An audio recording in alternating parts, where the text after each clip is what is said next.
I told every last person, I said the Jets going to come out Monday night and play their best game of the season. And they're going to make you think that they got a chance to win the game. And for a minute, some of you actually sat and thought they were going to win the game. 27-20, Jets going to win the game. And I said, 40 minutes before the game finished, I said, the Patriots going to win this game on a game-winning field goal. And what happened? Have a nice day. Have a nice day. Tom Brady had his worst game of his career, at least in my recent memory. Man, he was throwing out interceptions like it was free gift cards. Woo! Man. So much for winning that division. Saints made a statement Sunday night, said, where you think we went? NFL Week 9 review.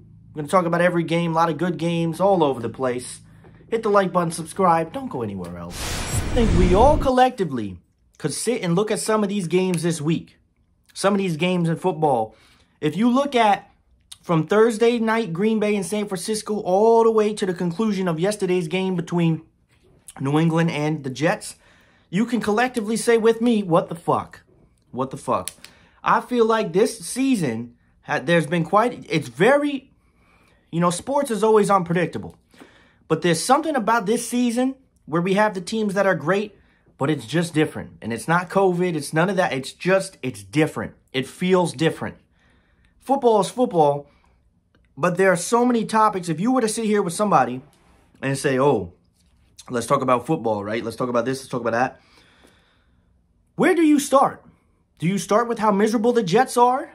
Do you start with how bad San Francisco misses their team? Maybe you start with how good Dalvin Cook is doing. Maybe you start with Seattle. We don't know where they're coming from. Buffalo's inconsistency. The Giants winning games. The NFC West, which was a blowout division last year except for Seattle, now has every team in contention. The NFC East is garbage, but that doesn't change every year. That usually is the same process every year.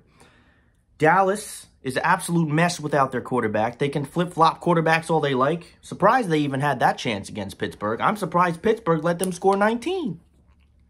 I really am. We're going to talk about every game because, first off, that's what we do. We were on the So Clean podcast yesterday. First collaboration with Chief of Thoughts as well. She will have that uploaded on her channel, which I will link.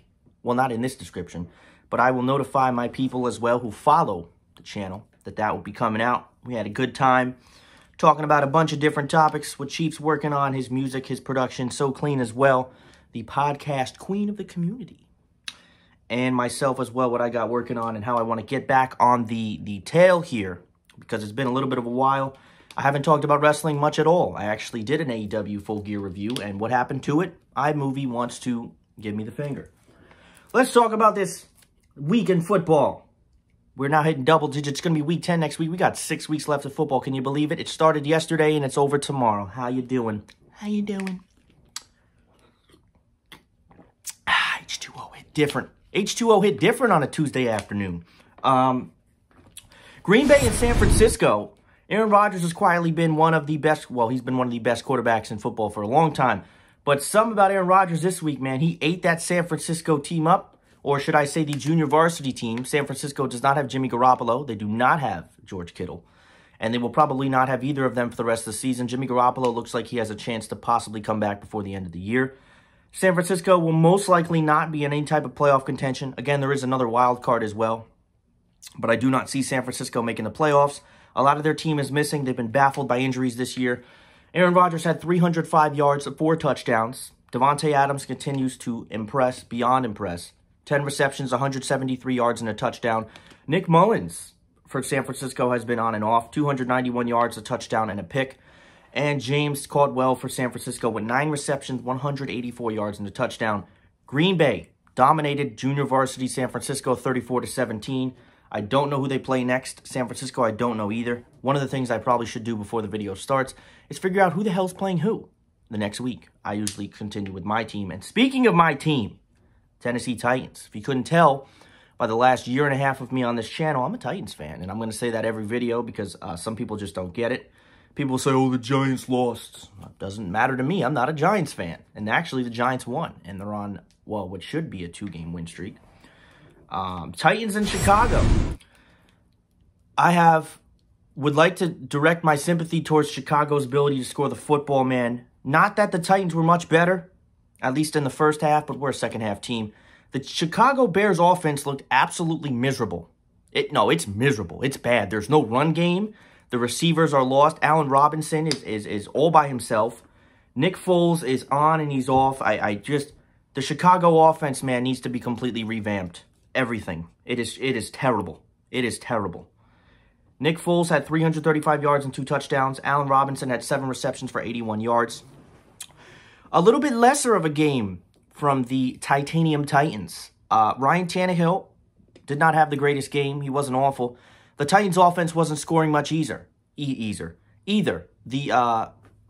talk about the Titans. Their offense was not that great in this game. It just wasn't.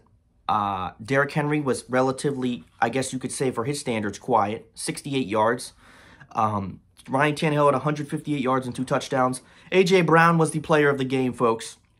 He's getting better week by week. 4 receptions, 101 yards, and a touchdown. He may be the sole reason why we won this game, 24-17. The Titans' defense had a decent showing against Chicago. We're going to see what happens going forward, but the team desperately needs to redo their defense. The pass rush is terrible. It's not getting pressures. We had a sack on Sunday. I think we have 8 sacks as a team. That is one of the worst ranks in football. The Steelers alone get 4 or 5 a game, and the Titans have about 8. Awful. Adoree Jackson came back. Defense did play a lot better. Pass secondary needs to start playing better. And we need to start making some interceptions, man. This Titans team was full of sharks last year. We had a lot of interceptions.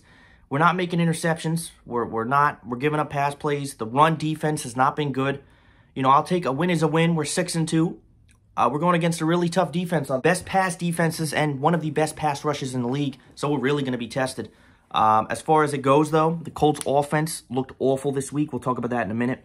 24-17, Titans get the win. We will play Indianapolis next week. This week, as a matter of fact, on Thursday night. But regardless, I will take the win. Giants in Washington for the second matchup of 2. The Giants won the first one, and they also won the second one. Both of them are close games. Daniel Jones, 212 yards and a touchdown. Gallman ran for 68 yards and a touchdown. Alex Smith was in this game, man. It's miraculous to all of us that he's playing. It's very hard to boo or disrespect someone like that. 325 yards, a touchdown, but he threw 3 picks. McLaurin, 7 receptions, 115 yards and a touchdown. 23-20, the Giants beat the Washington football team. The Giants are starting to play better. Will they make the playoffs? No. But the Giants' defense is starting to come together. Their pass defense played really good against Tampa. From what it looked like, I don't know how they played here. Their defense caught 3 interceptions against Alex Smith. Again, it's Washington. I get it. I understand. But the Giants are, their defense is coming along. Their offense has question marks. Daniel Jones needs to continue to be a little bit smarter with the football. Obviously, the missing presence of Saquon Barkley is going to hurt this team regardless. But these Giants, and I hate to say this, I think that, they remind me of the Knicks a little bit. They can really surprise you some games, but for the most part, they're just not good. Kind of very similar. To me, if you talk about the New York Giants, I think that a lot of times they underperform. Things don't go the way they want to, but I do think sometimes that this team does surprise you. They surprised you against Tampa. It didn't really surprise me too much against Washington. They play Philly next week. Now, if this Giants team can look good against Philly, man, and get a win, then again, no playoffs, none of that this year, but you want to see progress. And I think the Giants, despite how bad they may be, they're much further along than their counterpart, the Jets. And that is common knowledge. Atlanta and Denver. It's crazy. Somebody mentioned to me, one of my friends is a Broncos fan. He's like, yeah, we got this game if Locke plays. I don't know why in the back of my head I thought Atlanta was going to win. Their defense still not playing great whatsoever. They've played a lot better since they fired Dan Quinn. I think we can all agree on that. Drew Lock, 313 yards, 2 touchdowns and an interception. He rushed for 47 yards and a touchdown as well. Jerry Jeudy had a good game. 7 receptions, 125 yards and a touchdown. Matt Ryan, 284 yards, 3 touchdowns and a pick. Gurley, 53 yards and a touchdown. And Zacchaeus, one of the receivers for Atlanta, 4 receptions, 103 yards and a touchdown. 34-27, Atlanta wins the game. Atlanta's never had a problem scoring the football. It's been their defense. But for what it's worth, they're starting to win more games. Could Atlanta finish 7-9 or 8-8? I think they could. I don't know that they will. I don't know what their schedule's like. Again, I'm not a Falcons fan, so I don't really know to that extent. As far as Denver goes, man, they're up 1 week and they're down another. Drew Lock is... I don't think he's a bad quarterback. I just don't trust him long term. I don't really know that he's the franchise answer. But then again, how much time have you really given somebody like Drew Lock? I do believe, though, that Atlanta will win quite a few more games before the year ends, regardless of who they play. Buffalo and Seattle. Russell Wilson, what's going on with the Seahawks, man? We're losing some games. Buffalo hit the gas pedal after that miraculous start from the Buffalo Bills. We all said, oh, man, this Buffalo team is great. They're a good team. They're a very good team. Do I trust them in the playoffs? No, I don't. I really don't.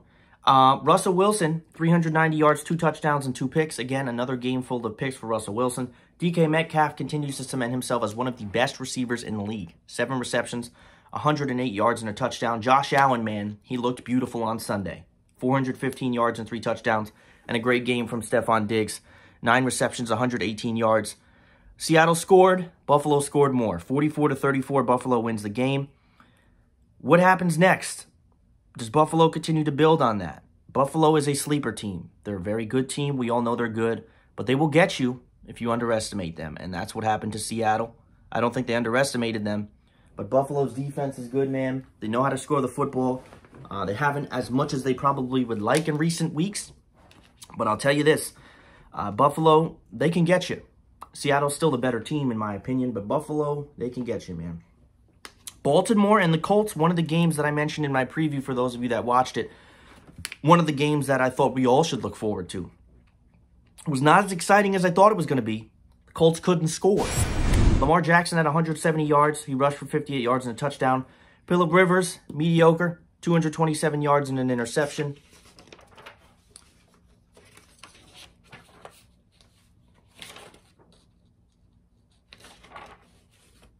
And if you look at that, that's about all I got for the Colts. Because they had no stat lines. 24-10, Baltimore wins against the Colts. The Colts will now play the Titans. And they're going to have to find ways to score the football.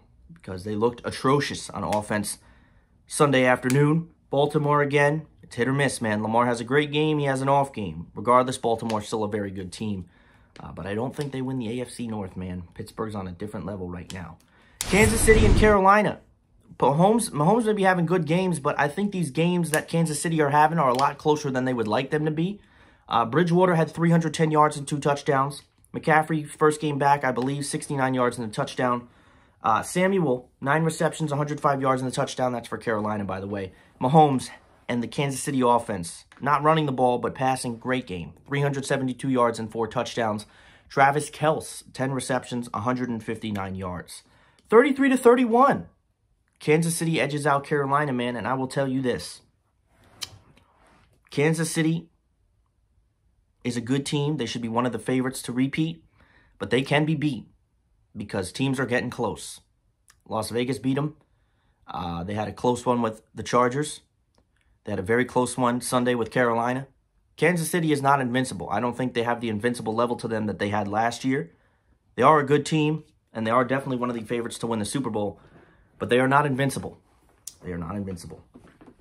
Minnesota and Detroit. I actually picked Minnesota in this game. And, well, it turns out they did win. But I thought for a minute, and I think a lot of us did, that Matthew Stafford wasn't going to play on Sunday. That's what it seemed like it was going to be. Turns out he did play. And he had 211 yards, a touchdown, and 2 picks. Nothing great.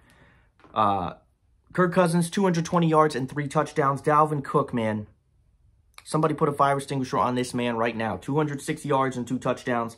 Minnesota gets the win 34-20. It means nothing. This Minnesota team should be so much better than they are, but they're just not. Kirk Cousins, man, I don't know, man. I don't know what you think about him. He'll have a good game, and then he'll crap himself the next game. Regardless, they get the win against Detroit, which I saw was coming, but I didn't know how much I saw it coming. Garbage time, Houston and Jacksonville. 2 teams with nothing to play for. Watson, 281 yards and 2 touchdowns. He rushed for 50 on the ground. Fuller 5 had 5 receptions, 100 yards and a touchdown. Lawton started for Jacksonville, 304 yards, a touchdown and a pick. Robinson ran well, 99 yards and a touchdown. DJ Chark, very good game, 7 receptions, 146 yards and a touchdown. Houston beats Jacksonville 27-25. Both teams are absolutely meaningless in the AFC South, and they have no business being there. Jacksonville is terrible. They've been terrible for years. They had one good year because of a very good defense. Gardner Minshew's okay. He's not great. Houston, again, they've fallen up. The second DeAndre Hopkins left, the whole team fell. And I felt like they were on those tides as well. Houston is cursed, man. The Houston Texans, they don't catch breaks. But they do get the win.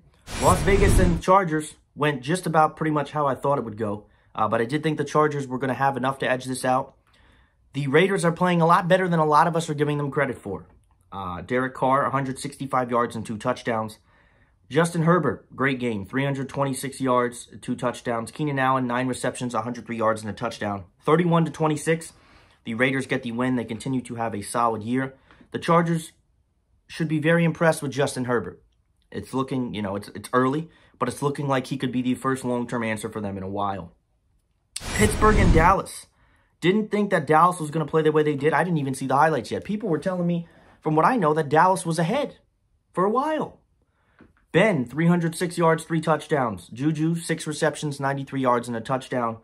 Gilbert started for Dallas, 243 yards, a touchdown and a pick. And CeeDee Lamb had 4 receptions for 71 yards and a touchdown. I'll have to go back and look. But for a quarterback like that, played a lot better. 24-19, Pittsburgh gets the win. Pittsburgh is still a great team, but I was shocked that Dallas played better than I thought they were going to. This was supposed to be a 37-3 game, if you ask me, my honest opinion. But it wasn't. It wasn't. It's time we stop sleeping on the Miami Dolphins, and maybe that's not because of Tua, but because this Dolphins team is a lot better than we give them credit for. They're better than the Patriots, I'll tell you that right now. Tua, 248 yards and 2 touchdowns. Very good game for him. Kyler Murray, 283 yards, 3 touchdowns, but the impressive stat is that he also rushed for 106 yards and a touchdown. Christian Kirk, 5 receptions, 123 yards and a touchdown. Miami gets the win against Arizona, 34-31. Miami's a much better team we give them credit for. Arizona's a good team as well, but they have lost some games recently. Miami, on the other hand, I would not be shocked if they keep this level of play up to see them snag a wild card. I don't see them winning the division. I really don't. Is it possible? I guess. I never thought that I'd be saying that this year. It is possible, but I don't see it. I really don't. That's just my honest opinion, and I could be wrong. I could be wrong. But that is that. Sunday Night Football. Better off going to bed early. New Orleans and Tampa Bay. Antonio Brown's debut. I will say this. Tom Brady had the worst game I remember in recent memory. The Saints obliterated the Tampa Bay Buccaneers. They couldn't score. Drew Brees, 222 yards, 4 touchdowns. Tom Brady with one of the worst stat lines I've seen in a long time. 209 yards and 3 interceptions. Tom Brady don't throw picks. 38-3. New Orleans beats Tampa Bay. New Orleans is a better team. We gave Tampa Bay a little bit too much credit too fast. I do think that when it's all said and done, they may find their way as a wild card team, considering that there's a 3rd wild card. But for what it's worth, man. Whew. Man. Tampa Bay got brought back down to earth fast. They ain't been the same since they lost that, or they barely beat the Giants. Watch what happens next week. I don't know who they play next week. Monday Night Football. I told everyone before the game, the Jets are going to make you believe that they will win this game, and then they won't. And they didn't. Cam Newton, 274 yards. Myers, 12 receptions, 169 yards. Joe Flacco had himself a game, and I can't believe I'm saying that in 2020. 262 yards, 3 touchdowns, and a pick. Perryman caught well for the Jets. 5 receptions, 101 yards, and 2 touchdowns. It was 27-20 Jets. Patriots went down and tied it. Patriots got the ball at the end of the game. Made a couple of passes. Field goal, game-winning field goal, 30-27. The Patriots beat the Jets. Both teams are awful. Patriots will probably not make the playoffs. I think they're awful. Shows you how much they miss Tom Brady. Even if the Patriots dynasty was declining before Tom Brady's departure, which it was, they miss his ass. I'll tell you that. Jets are 0-9. They are not going to win a game for a while. This was their best chance at winning one, and they blew it. 30-27, New England gets the win. NFL Week 9 review, as always. Go nowhere else.